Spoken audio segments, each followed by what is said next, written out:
আশ্বস্ত করতে চাই যে আমরা প্রাণান্ত চেষ্টার মাধ্যমে এই অপরাধগুলি আমরা দমন করব। সেই ক্ষেত্রে আপনারা আমাদেরকে সর্বাত্মক সহযোগিতা করবেন। এই ধরনের অপরাধ সংগঠিত হলে সাথে সাথে আপনারা নিকটস্থ থানায় অভিযোগ করবেন, যাতে আমরা এর তদন্ত খুব দ্রুত শুরু করতে পারি। এবং আপনাদের কাছেও যদি কোনো ভিডিও ফুটেজ, কোনো মোবাইলে যদি কোনো সাক্ষ্য প্রমাণ থাকে, সেগুলো আমাদের দিবেন, যাতে আমরা এই ক্রিমিনালদেরকে আমরা যাতে গ্রেপ্তার করে তাদের আইনের আওতায় আনতে পারি। তো আমরা আবারও আপনাদের সহযোগিতা নিয়ে এই অপরাধ দমনের জন্য, নিয়ন্ত্রণের জন্য আপ্রাণ চেষ্টা করবো ইনশাআল্লাহ। জি, আমরা সারা দেশে এই অপরাধগুলি দমনের জন্য টহল কার্যক্রম, আমাদের চেকপোস্টের কার্যক্রম এবং তাদেরকে গ্রেপ্তার করার জন্য আমরা সর্বাত্মক প্রচেষ্টা গ্রহণ করেছি। এটা আপনার সবসময় চলে, এটা এখন জোরদার করা হয়েছে এবং সামনে আপনারা জানেন যে রমজান আসতেছে। রমজানের সময় আমাদের দেশে যে কেনাকাটা, ঈদ সামনে রেখে যে কেনাকাটা হবে, এটা বিপুল সংখ্যক অর্থের ট্রানজ্যাকশন হবে।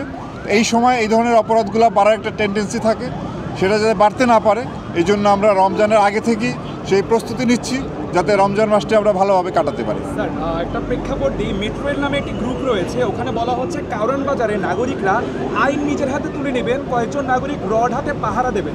এই যে বিভিন্ন জায়গায় নাগরিকরা আইন নিজের হাতে তুলে নিচ্ছেন, এই বিষয়ে আপনাদের অবস্থানটা? আপনার আইন নিজের হাতে তুলে নেওয়ার কোনো সুযোগ নাই। আইন প্রয়োগকারী সংস্থাই প্রয়োগ করবে। তবে আমার সম্পত্তি, আমার প্রতিষ্ঠান, এটি পাহারা দেওয়া আমি যদি দেই সেটা খারাপ কিছু না। এই জন্য আমি অনুরোধ করব যে সমস্ত মার্কেট বা দোকান আছে সেখানে যে আপনাদের নিরাপত্তা ব্যবস্থা যেটা আছে, সেই নিরাপত্তা ব্যবস্থা আপনারা জোরদার করুন, বা কোনো ক্রমেই আইন হাতে তুলে নেবেন না। আইন প্রয়োগকারী সংস্থাই প্রয়োগ করবে।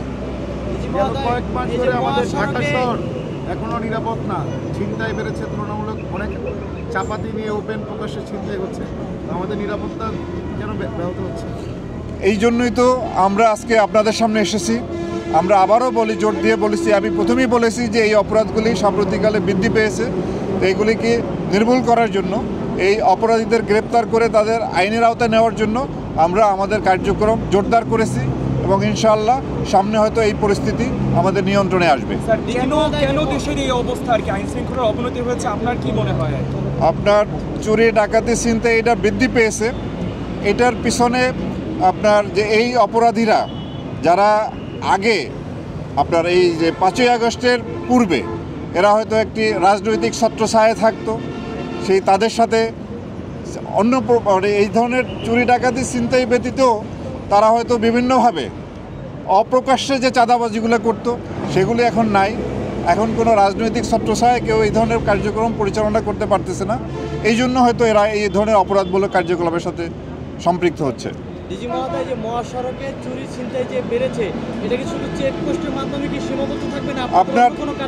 আপনার এটা আমাদের চেকপোস্ট থাকবে, টহল থাকবে এবং গোয়েন্দা তথ্যের মাধ্যমে যারা এদেরকে আমরা চিহ্নিত করেছি এবং তাদেরকে গ্রেপ্তারের জন্য প্রক্রিয়া চলমান আছে এবং এটি আরও জোরদার করা হবে। কতদিন চলবে আপনাদের এই কার্যক্রম? এটা আপনার যতদিন আইন শৃঙ্খলা পরিস্থিতি স্বাভাবিক পর্যায়ে না আসে ততদিন পর্যন্ত এটি অব্যাহত থাকবে। আরেকটা বিষয় দেখা গেছে যে 18 বছরের নিচে কিশোর গ্যাং যারা, তারা খুন খারাপিতে অহরহ জড়িয়ে পড়ছে, কিন্তু তাদেরকে আদালতে নেওয়ার পর তারা আইনের ফাঁকে আবার বের হয়ে যাচ্ছে।